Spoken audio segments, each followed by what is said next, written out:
అన్ని మండల కేంద్రాల్లో కొత్త రేషన్ కార్డుల పంపిణీ కార్యక్రమం ఈ రోజు నుంచి చేపడుతున్నారు. ఈ నెల 14న ముఖ్యమంత్రి రేవంత్ రెడ్డి రేషన్ కార్డుల పంపిణీ ప్రారంభించారు.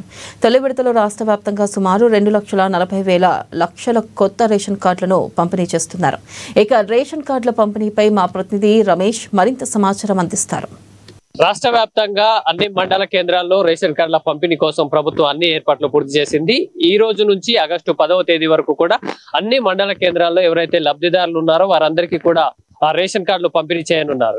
ఈ కార్యక్రమంలో ఆయా జిల్లాలకు సంబంధించినటువంటి ఇన్ఛార్జి మంత్రులు, ఎమ్మెల్యేలు, ఇతర ప్రజాప్రతినిధులతో పాటు జిల్లా స్థాయి అధికారులు, అట్లాగే రెవెన్యూ శాఖ అధికారులు కూడా పాల్గొనబోతున్నారు. ఈ రేషన్ కార్డుల పంపిణీ కార్యక్రమాన్ని జూలై 14వ తేదీన సూర్యాపేట జిల్లా తిరుమలగిరిలో రాష్ట్ర సీఎం రేవంత్ రెడ్డి ప్రారంభించడం జరిగింది. మొదటి దశలో భాగంగా సుమారు 11.30 లక్షల మందికి ప్రయోజనం కలిగేలా 2.40 లక్షల కొత్త రేషన్ కార్డులను కూడా పంపిణీ చేయనున్నారు.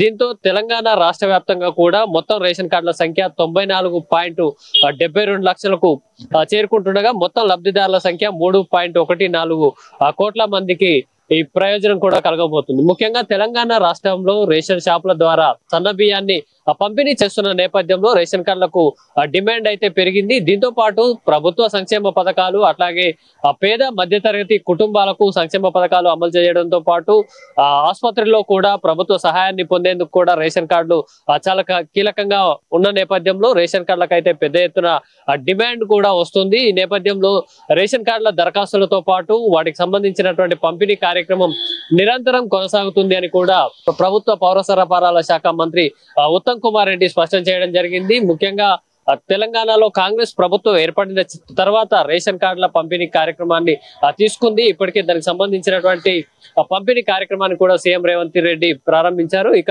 జూలై 25వ తేదీ నుంచి ఆగస్టు 10వ తేదీ వరకు మండల కేంద్రాల్లోనే లబ్ధిదారులకు ఈ రేషన్ కార్డులను పంపిణీ కూడా చేయబోతున్నారు. అట్లాగే కొత్త రేషన్ కార్డులు దరఖాస్తులతో పాటు పాత రేషన్ కార్డులో ఉన్నటువంటి పేర్ల తొలగింపులు, అట్లాగే అడిషన్స్ కూడా కొనసాగుతూ ఉంది.